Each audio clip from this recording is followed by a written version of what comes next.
Amados, lemos em Romanos capítulo 8 e versículo 28. Quando na inspiração de Deus, pela instrumentalidade do Espírito Santo, Paulo faz a seguinte declaração: todas as coisas contribuem para o bem daqueles que amam a Deus. E a pergunta é: quando todas as coisas contribuem? Quando todas as coisas contribuem? Glória a Deus. A primeira ideia que vem na nossa mente é no tocante às coisas maravilhosas, boas, bênçãos, mas não é disto que Paulo está falando. Ele está falando de todas mesmo. E esta palavra todas, no latim, ela fala de algo que é total, é totalidade, é íntegro, é completo. Todas é um pronome indefinido. Tanto pode ser coisas boas como coisas ruins, conforme eu já havia dito. Quando nós vamos para o contexto, que eu quero que você tenha a Bíblia aberta, do capítulo 8, no versículo 26, diz: também o Espírito, vírgula. E aqui a gente lembra das palavras de instrução dada por Jesus quando estava para voltar para os céus. Ele conversou com os seus discípulos e disse para eles que eles não ficassem apreensivos ou preocupados com o que sucederia depois que ele os deixasse e voltasse para os céus. Ele disse: sabe por quê? Porque eu não vou deixar vocês órfãos.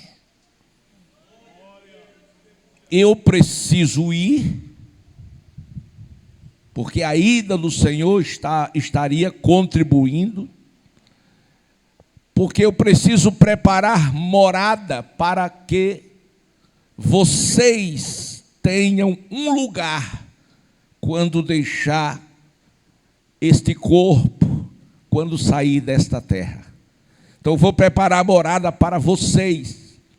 E depois que eu preparar a morada, eu vou voltar para buscá-los, para que vocês morem comigo, estejam para sempre comigo.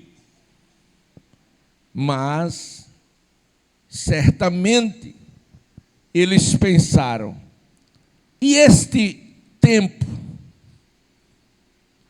entre esta promessa e esta vinda, o que pode acontecer conosco? Ele disse: não, no tocante a isto, eu vou conversar com o meu pai e vou pedir para ele que ele envie o outro Consolador. E Consolador é aquele que consola, é aquele que ajuda, é aquele que está perto.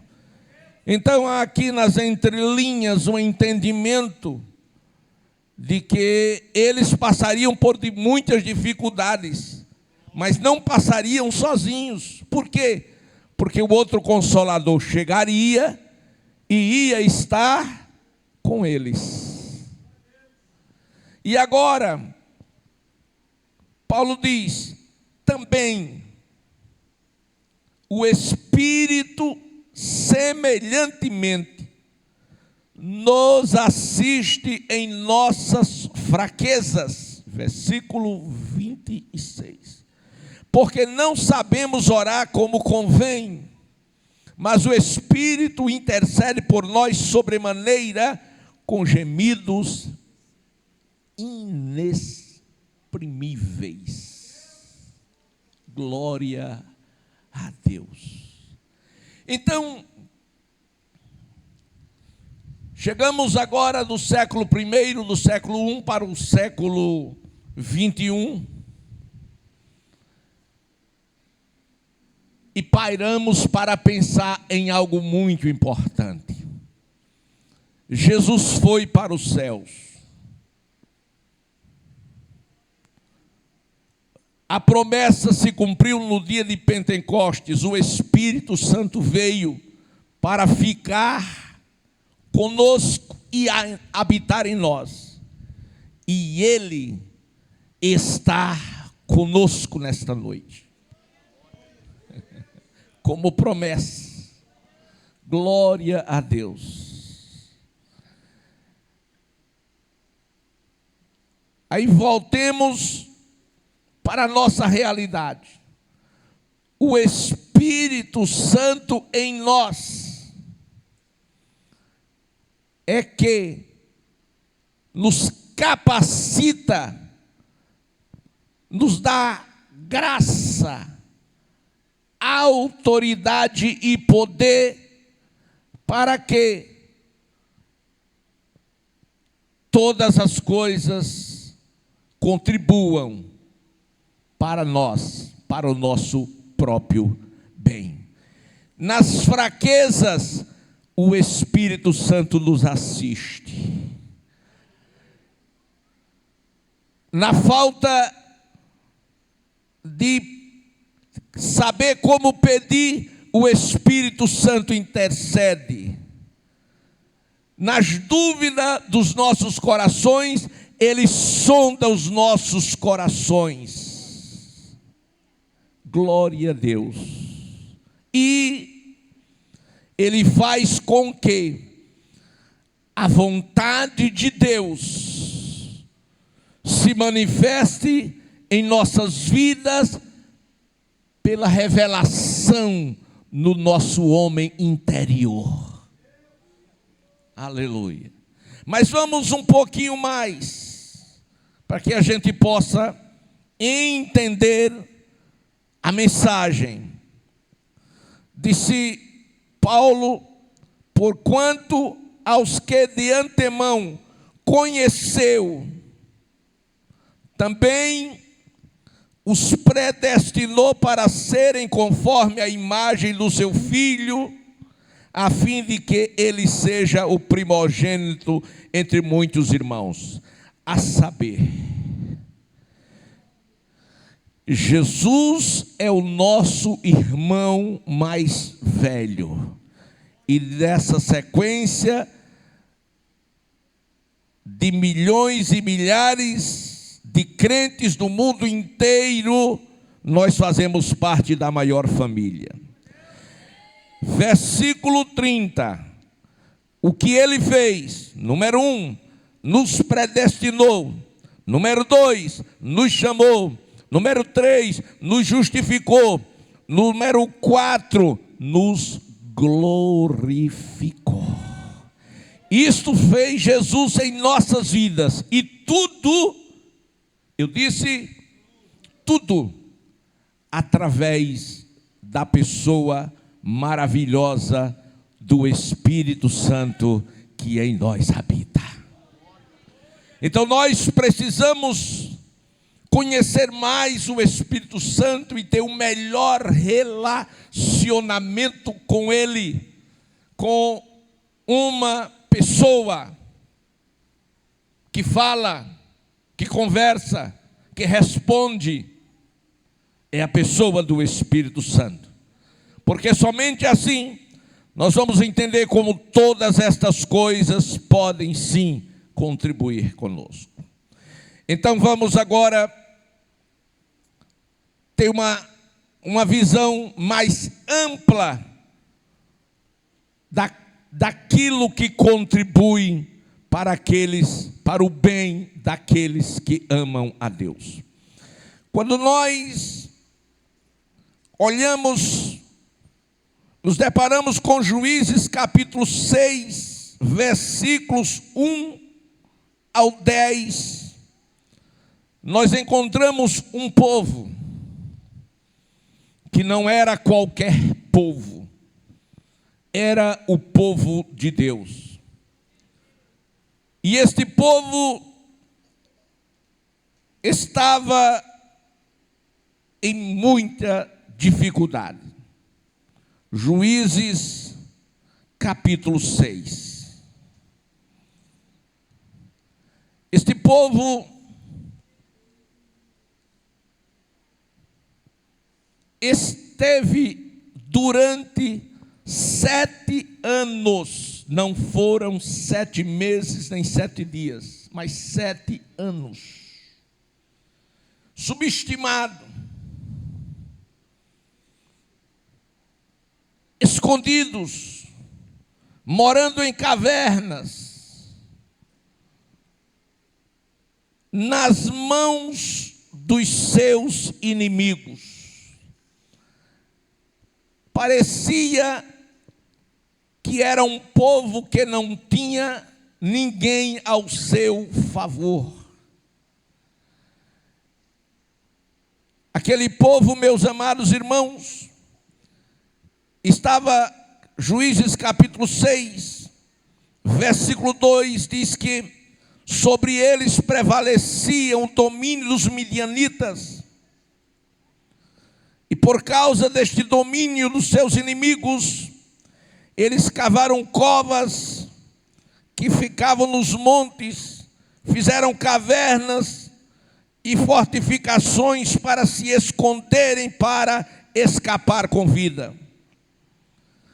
Aquele povo que semeava, que trabalhava, que dava duro, mas quando vinha a colheita, os midianitas, os amalequitas, subiam do Oriente contra eles, se acampavam ao redor da terra e destruía toda a lavoura, toda a plantação, acabava com as ovelhas, com o gado, com os jumentos. Eles eram como gafanhotos, eram multidões que vinham, e aquele povo agora não tinha como sair daquela situação.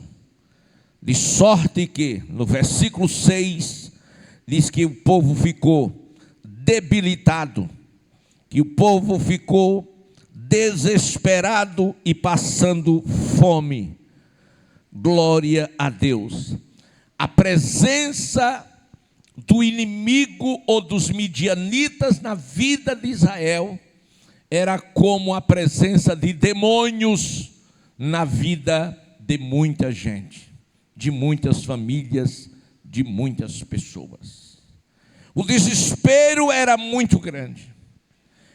E o pior, que eles estavam encurralados pela própria sorte, não sabiam o que fazer, como muitos hoje ainda não sabem o que fazer. Todavia, no versículo 6 diz que Israel clamou ao Senhor.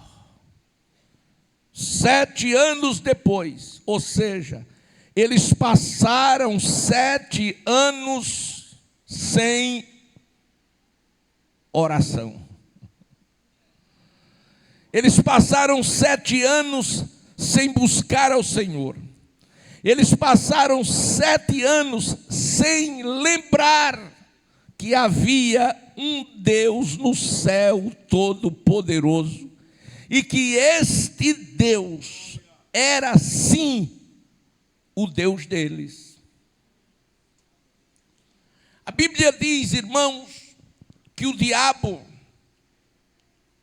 ele cega o entendimento do homem para que eles não compreendam. Você já viu uma pessoa que envereda pelo caminho do álcool, se torna um alcoólatra? A pessoa que envereda pelo caminho das drogas. Ora, num tempo em que nós vivemos de alta tecnologia, de conhecimento, qualquer criança de 6, 7 anos, 10 anos, sabe tudo que precisa e quer saber através das redes sociais, da internet, do Google. E todos sabem os malefícios que causam as doenças, que causa o álcool, as drogas, mas as pessoas se viciam. Por que fazem isso? Porque entra para ter uma pequena experiência, para dar o primeiro trago, e sabe que sua vida vai ser acorrentada, vai ser marginalizado, e o destino é cadeia ou morte. Por que fazem isso? Porque o diabo não está para brincadeira, e ele cega o entendimento do homem para que ele não veja. Tapa os ouvidos para que eles não ouçam, porque o evangelho está em todos os lugares, nas ruas, nas praças, nas rádios, nas televisões, nas redes sociais. Mas a Bíblia diz, no versículo 1, que os filhos de Israel, eles fizeram o que era mal perante os olhos do Senhor, e o Senhor os entregou na mão dos midianitas. Sabe o que é isto? Que Deus não tem compromisso, nem tem responsabilidade com ninguém que não queira compromisso, que não queira responsabilidade com Ele. O homem, sim, tem direito de escolher o que ele quer para a sua própria vida. Se ele escolher a Deus, Deus será o seu Deus. Se ele escolher Baal, Baal será o seu Deus. Se ele escolher andar por um caminho reto, Deus anda com ele. Se ele escolher andar pelas trevas, as trevas lhe cobrirá. Aleluia.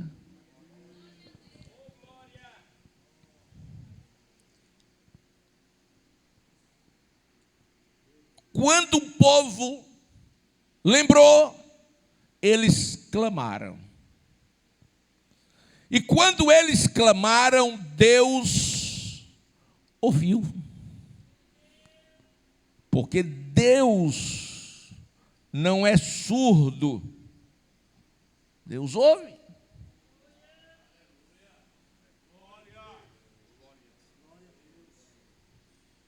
Deus não é cego, Ele vê. Agora tem alguns pequenos detalhes. Veja Isaías 59, salvo engano, versículo 2. Veja aí, por favor. Isaías 59, 2. Para você entender um pouquinho do porquê das coisas. Escute o que o profeta diz. Há 700 anos antes de Jesus vir ao mundo.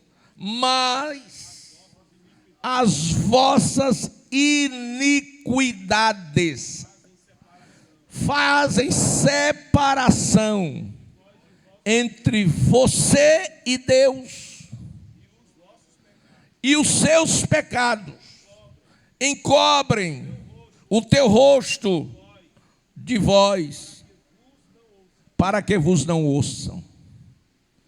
Aí está a resposta. O problema não é de Deus. Deus nunca deixou de amar ao mundo. Não o sistema diabólico implantado por Satanás do mundo, mas o mundo. O homem, imagem e semelhança sua, que perdeu esta semelhança, perdeu essa imagem com a queda. É o pecado, é a iniquidade que separa você de Deus. O profeta Amós diz que dois não andarão juntos se não estiverem de acordo. Você não pode andar com Deus e com o diabo. Ou anda com um, ou anda com o outro. Você não pode estar na luz e nas trevas ao mesmo tempo. Ou você está na luz, ou você está nas trevas.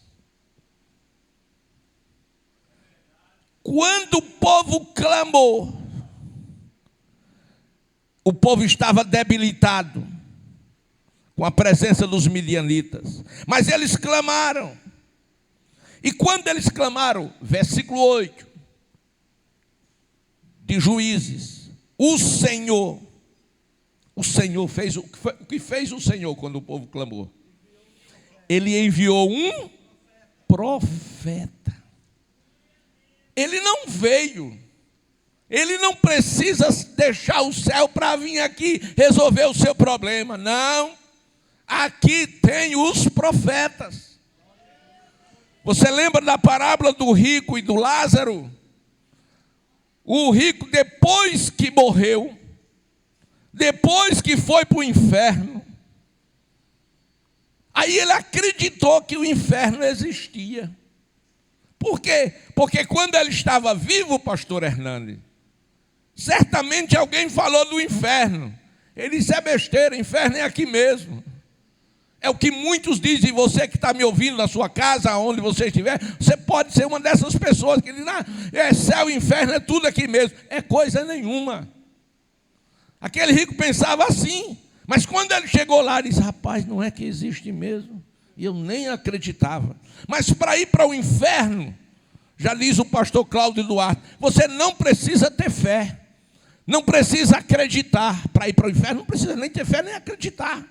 Aleluia. Agora, para ir para o céu, só vai se crer. Aleluia. E obedecer a palavra. Mas para o inferno não precisa de fé, não. Glória, morreu. Chega lá. Glória a Deus. Aleluia. Então, aquele rico, quando chegou no inferno, aí ficou bonzinho. Lembrou dos seus irmãos. E disse: pai Abraão, eu tenho lá na terra 5 irmãos. Mande alguns dos mortos e ter com eles lá. Disse: não pode não. Quem está desse lado não pode ir para o outro lado não. E quem está lá não pode vir para cá. Lá, mas eu quero que eles não venham para este lugar que eu estou. Por quê? Porque ele sabia que o mesmo estilo de vida que ele vivia, os seus irmãos continuavam vivendo. A mesma fé que ele tinha de não crer no inferno, os seus irmãos também tinham. Ia ser surpreendido porque ia lá, para lá também. Ele ficou bom, quis até evangelizar no inferno. Aleluia. Aí ele diz: não, lá eles têm os profetas, que eles ouçam os profetas lá. Aleluia. Então você aqui tem os profetas de Deus, que fala a palavra de Deus, que fala a Bíblia como ela é, não a palavra light, as palavras de autoajuda, a palavra que massageia o ego. Jesus te ama. Aí você chega para um camarada com a vida toda desmantelada e diz: Jesus te ama. Aí ele diz: e te ama também. Estamos no mesmo páreo, conversa. Jesus lhe ama, eu sei que lhe ama. Agora, aborrece e odeia o pecado que está na tua vida. Escute uma verdade que talvez você nunca ouviu. Você sabe que no Calvário, quando Jesus Cristo disse: Pai, Deus, não chamou de Pai, disse: Deus meu, por que me desamparastes? Por que Jesus agora não chama Deus de Pai, chama de Deus meu? Porque sobre ele carregou todos os meus e os seus pecados. E quando ele colocou sobre ele os meus e os seus pecados, aí não veio sobre ele o amor de Deus, veio sobre ele a ira de Deus. De sorte que o escritor aos Hebreus diz: ele, Deus, não poupou nem mesmo o seu filho. Por quê? Porque Deus odeia o pecado.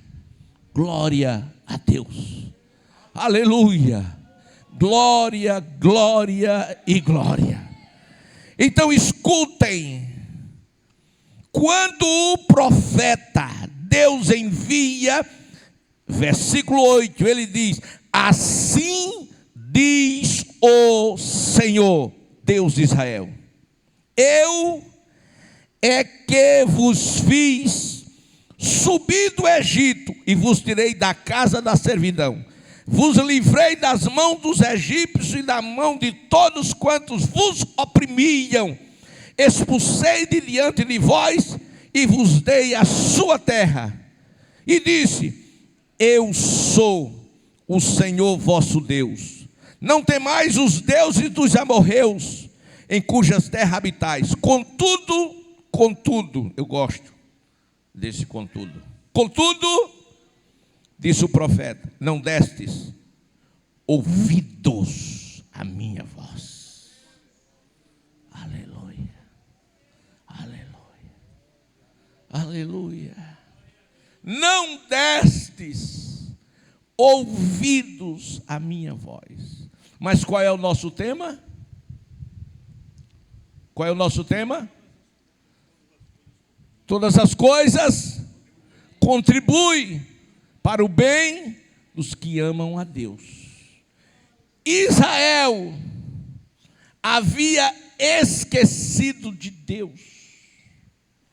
Israel fez coisas abomináveis ao Senhor. E o que foi que Deus fez? Os entregou nas mãos dos midianitas. Por quê?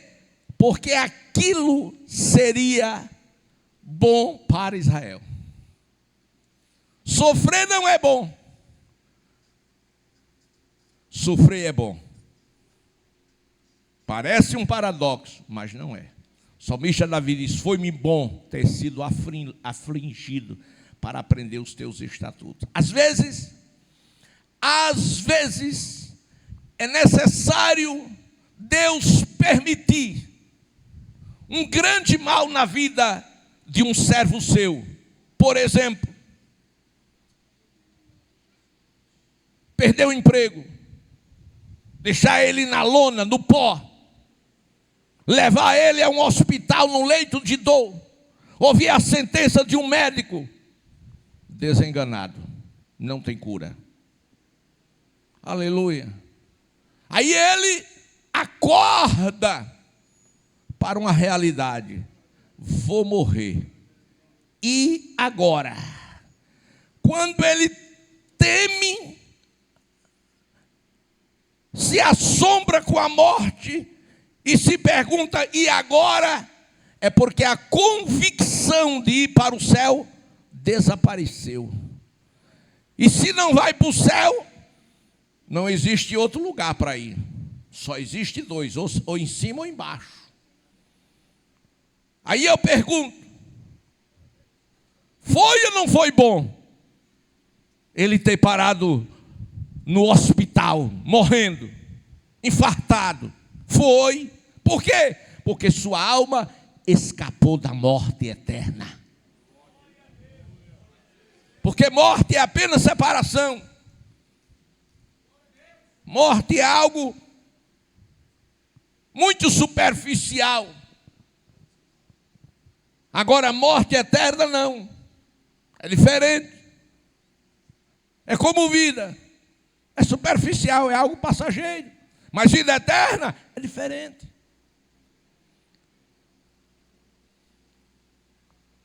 Todas as coisas contribuem. Então era necessário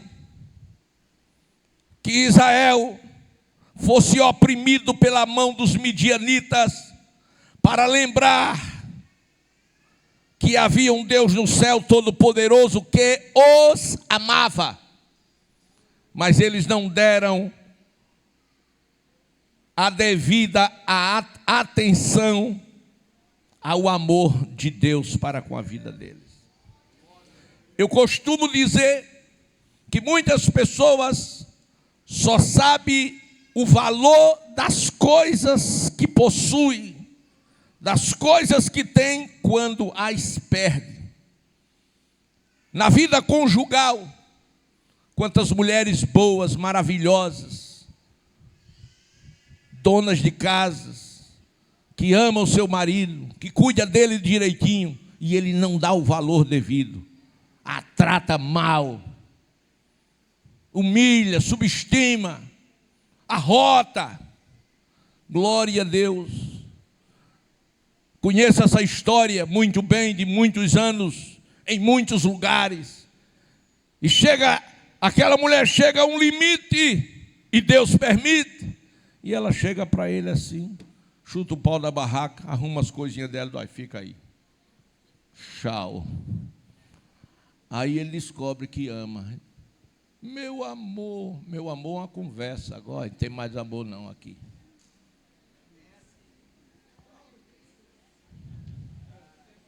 Aleluia. Glória a Deus. E vice-versa. E vice-versa. Quantas mulheres têm seus maridos bons donos de casa, trabalhador, se arrebenta para dar o melhor para a sua família, dentro da sua possibilidade, da sua condição. E ela fica...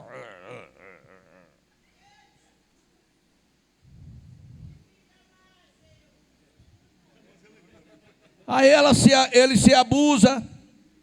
Ele sabe de uma coisa, mulher? Olha, tu fica aí, te vira, que eu vou embora.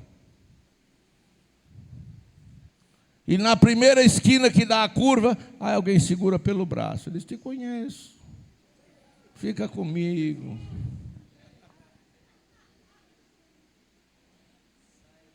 Valorize as coisas que Deus te confiou, que Deus te entregou. Quer seja materiais, quer seja espiritual. Aleluia. Todas as coisas contribuem para o bem daqueles que amam a Deus. Amém. Meus amados irmãos, vamos falar agora, vamos entrar na parte jurídica. Vamos falar agora de leis. Vamos falar agora de decretos. Aleluia. E a Bíblia fala dessas coisas. A Bíblia fala de tudo, irmão, tudo. Tudo que você pensar. E até ainda o que não pensou está na Bíblia. Vamos a Daniel, livro do profeta Daniel, capítulo 6.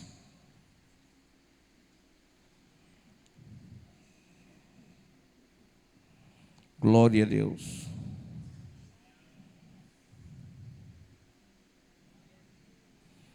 Seis e 7. Então, versículo 7 de Daniel, capítulo 6. Todos os presidentes do reino,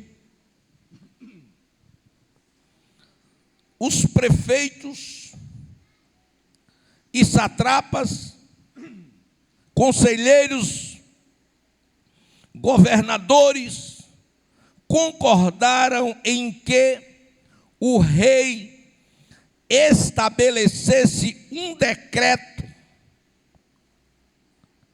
e faça firme o interdito que todo homem que, por espaço de 30 dias, fizer petição a qualquer Deus ou a qualquer homem, a não ser a ti, ó rei, seja lançado na cova dos leões. Isso era uma lei, era um decreto dos medos e persas. Aleluia. Quem criou esta lei? É a primeira pergunta. A segunda, qual foi a intenção ou o propósito desta lei ter sido criada? E a terceira é: qual, em que ela podia contribuir para o bem dos que amavam a Deus? Porque em toda nação tem quem ame a Deus, como tem quem aborreça a Deus, como tem quem é neutro. Toda nação tem. E tem aquele que é zero. Que é zero entre aspas, tecnicamente, mas espiritualmente ou está de um lado ou está do outro.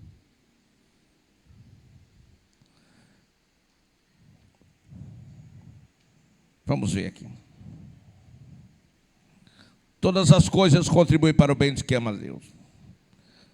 O edito do rei Nabucodonosor tinha endereço certo. E esse endereço certo não foi uma ideia do rei. Esse endereço não foi uma ideia do rei. Porque o rei, ele era uma pessoa sensata. Não servia a Deus, mas temia. Não era crente, na nossa linguagem, mas gostava dos crentes. Por quê? Porque no seu reino tinha crentes que lhe era útil e lhe produzia muito bem, sim senhor, no seu reino. Porque escutem, os crentes, eu disse os crentes, são bênçãos de Deus sobre a face da terra. O melhor povo do mundo são aqueles que andam com Deus, que servem a Deus. Mas vejamos, pois, o porquê do edito. Pareceu bem, versículo 1, pareceu bem a Dario constituir sobre o reino 120 satrapas que estivesse por todo o reino. Sobre estes 120, 3 presidentes, dos quais Daniel era um deles. Estes satrapas davam conta para o rei, não para que o rei não sofresse dano. Então, o mesmo Daniel se distinguiu destes presidentes e satrapas, porque nele havia um espírito excelente. E o rei pensava em estabelecê-lo sobre todo o reino. O problema começa aí.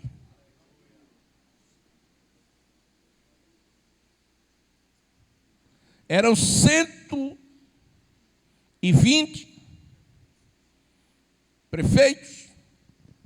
Sobre os 120, 3 presidentes, dos quais Daniel era um deles, mas por ser o melhor, ele era excelente, ele não era bom, Diga, ele não era bom. Diga, ele era excelente. O rei pensou em constituí-lo sobre o reino.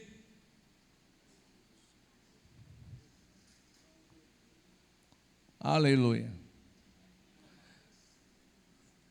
Irmãos, o diabo, eu disse o diabo, ele não quer o povo de Deus como cabeça, em lugar nenhum. O diabo não quer o povo de Deus administrando, governando. Eles não querem. Por quê? Qual o motivo, se eles são tão bons? É por causa da verdade. O povo de Deus não aceita suborno, propina, falcatrua, corrupção. O povo de Deus não aceita. Então vai atrapalhar. Quem tem um espírito excelente pode atrapalhar.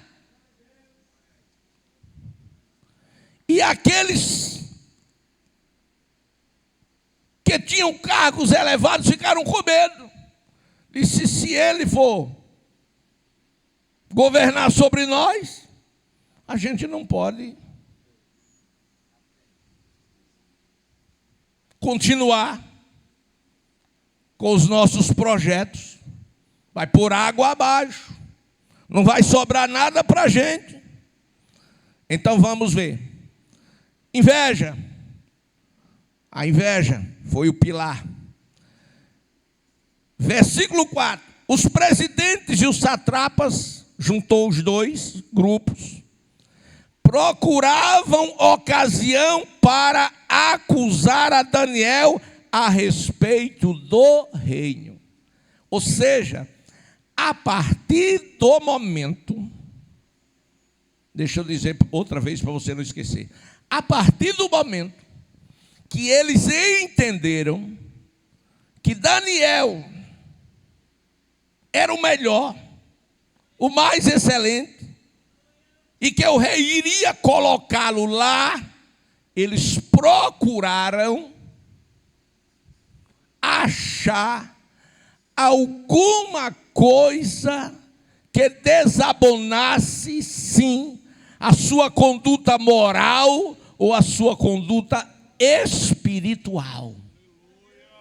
Procuraram alguma falha e algum erro, vasculharam toda a vida dele para ver se achava algum erro, alguma culpa, mas a Bíblia diz que eles não acharam nada, porque Daniel era fiel e não se achou nele nenhum erro, não se achou nele nenhuma culpa.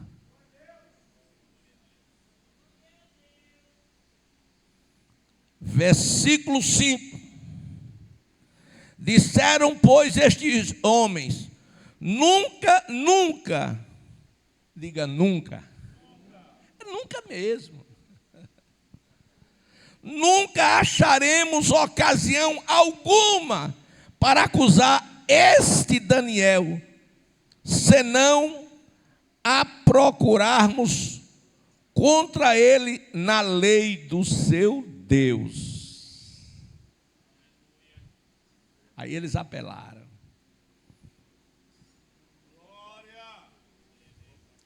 Eles apelaram, irmãos. Aleluia. E o que acontece? E eles acharam. A Bíblia não diz que todas as coisas contribuem? O que eles acharam em Daniel? Um relacionamento íntimo com Deus. Uma vida de oração. Uma vida de devoção. Isso é errado? Não. Isso é pecado? Não. Mas, através disto, a gente cria uma lei, proibindo ele fazer isto. Porque ele não fazendo isto,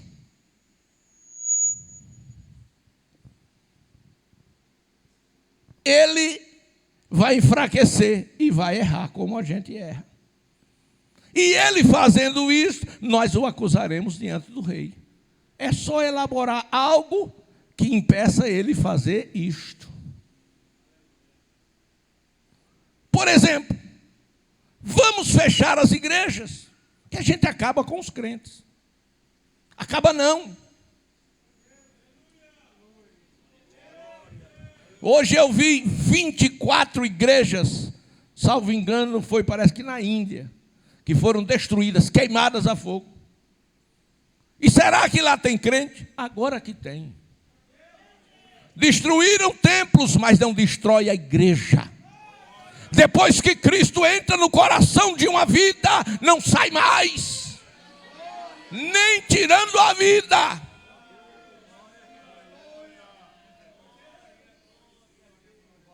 Oh, glória. E aí se criaram uma lei. E o que a lei dizia? Que durante um ano, ninguém... Era o resumo da maldita lei. Durante um ano, ninguém podia orar ao Deus do céu. E eles levaram para o rei, que inocentemente, sem avaliar a intenção dos seus colaboradores de mau caráter, de péssima índole, assinou. E quando o rei assinou, eles fizeram o quê? Estrategicamente disse: vamos lá, na casa de Daniel, ficar de olheira. Vamos lá, leva as testemunhas, se ele vai orar. E Daniel soube da lei? Soube. E obedeceu? Não. E cumpriu? Não. Por que não? Porque a lei divina é maior e mais importante do que todas as leis dos homens aqui embaixo.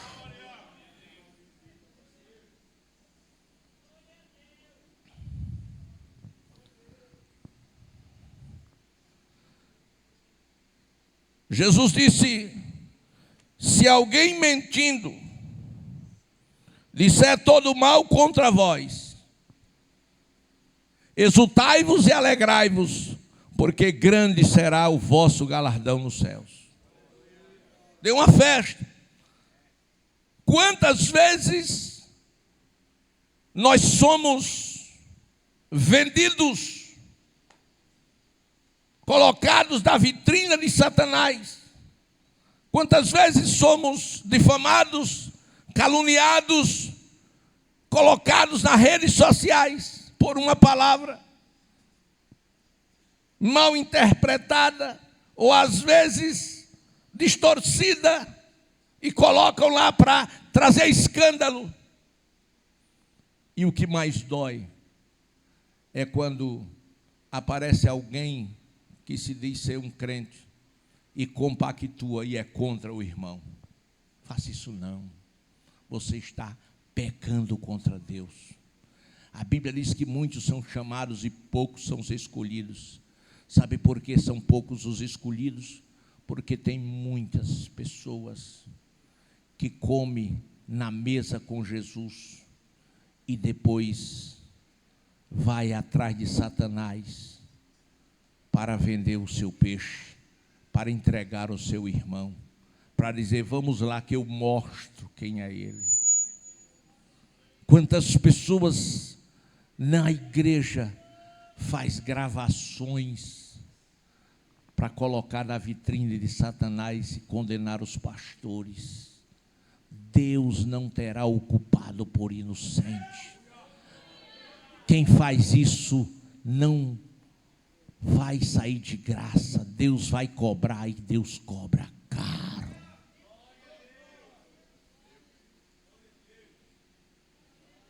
Glória a Deus. O edito do rei Nabucodonosor foi promulgado, foi assinado, e Daniel foi entregue pelos mesmos que criaram o edito, e Daniel foi levado à presença do rei como um malfeitor, como um desobediente, como um rebelde. Mas será que Daniel era aquilo? Não. E eles sabiam? Sabiam. Mas aqueles homens morreram. E Daniel morreu também. Mas aonde estão aqueles homens hoje? Ardendo nas chamas quentes do inferno, que nem o bicho morre. E Daniel no céu. Mas escute, todas as coisas contribuem para o bem daqueles que amam a Deus. E em que aquele edito contribuiu na vida de Daniel? Aleluia. Primeiro, contribuiu para mostrar aquele império a grandeza do Deus de Daniel. Segundo, contribuiu para mostrar a fidelidade de um homem de Deus. Terceiro lugar, contribuiu para provar que nem mesmo em uma caverna de leões famintos, Daniel não foi destruído. Aleluia. E muito mais, Deus não deu livramento a Daniel da cova. Deus deu livramento a Daniel na cova. E o maior milagre não foi a boca do leão ser fechada pelo anjo. O maior milagre foi um ancião de 86 anos, numa queda livre de mais de 6 metros de altura, ser jogado. Não colocaram ele assim não, desça Danielzinho devagarzinho, não, jogaram. O ódio era muito, jogaram. E um ancião nessa idade, você sabe a formação óssea como está, mas ele chegou inteirinho da Silva, não aconteceu nada, porque a mão de Deus estava sobre ele. Levante a mão e glorifique este Deus. E ali foi provado que o Deus de Daniel era sim o verdadeiro Deus. E agora houve outro edito que todos tinham que, a partir daquele momento, servir ao Deus de Daniel. Como dizia minha avó, o diabo pensou que se benzeu, quebrou a cara.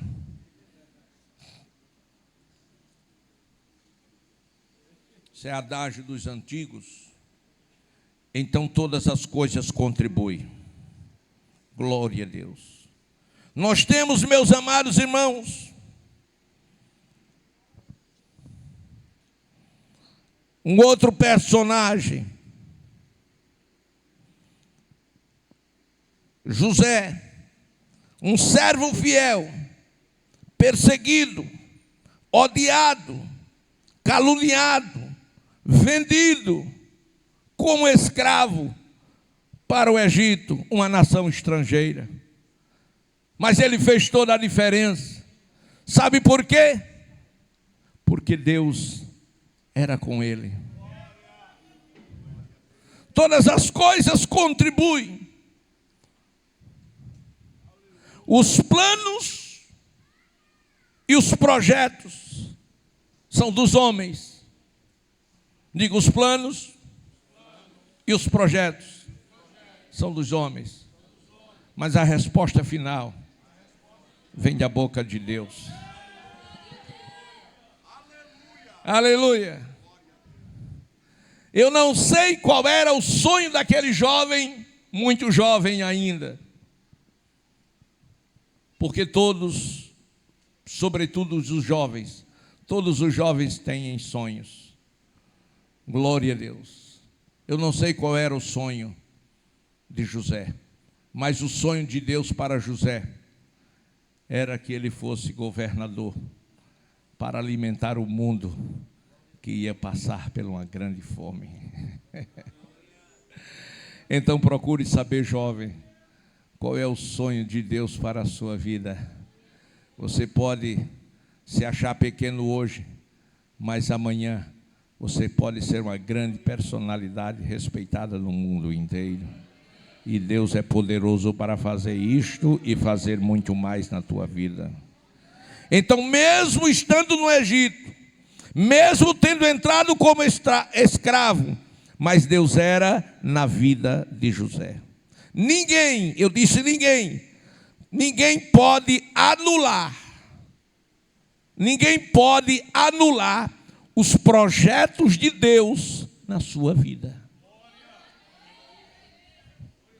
O que Deus reservou para você, meu irmão, o que Deus reservou para você, minha irmã, é teu. E ninguém pode tomar, ninguém pode tirar. Pode invejar, pode odiar, pode lhe jogar na cova, pode lhe vender no mercado de escravos, pode fazer o que fizer, mas Deus sendo com você, você chega no lugar que Deus preparou para a sua.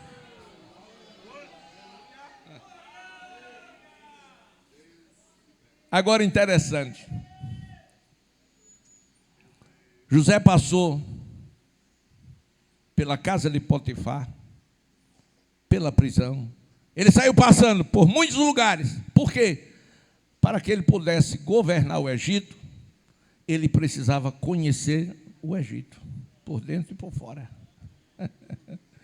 Aí foi por isso que Deus, todas as coisas contribui. Deus disse, não, José, você precisa passar na casa dos príncipes administrando. Se você fizer uma boa administração lá, aí você vai indo muito bem. Glória a Deus. Aleluia. Aí o que Deus fez? O tempo dele terminou na casa de Potifar. O tempo terminou.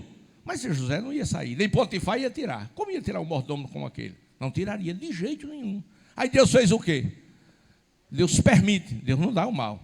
Deus permite que o cão entre na mulher de Potifar, e a mulher de Potifar quer agarrar José a pulso. Sai para lá, doida. Vai-te embora. Glória a Deus. Aí ela calunia José, aí joga José na cadeia. Diz, pronto, José, eu quero ver você administrar agora bandido. Quero ver como você se sai administrando bandido, céu, lá dentro da cadeia. Aí ele administrou muito bem, terminou sendo chefe. Glória, porque Deus era com ele. Então ele precisava ser o quê? Governador. Então tinha que conhecer todos os lugares. E ele passou, e aonde passou, a mão de Deus foi com ele. Não importa onde você passa, não importa se passa pelo desemprego, se passa pelo hospital, não importa por onde você passa. O importante não é por onde você está passando, o importante é onde você vai chegar.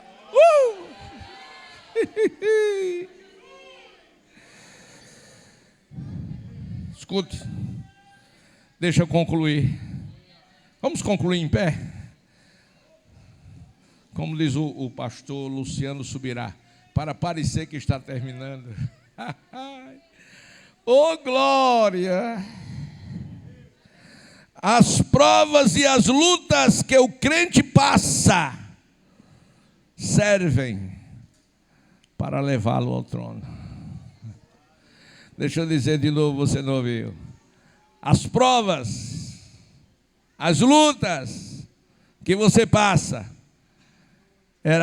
é para te preparar para chegar no trono.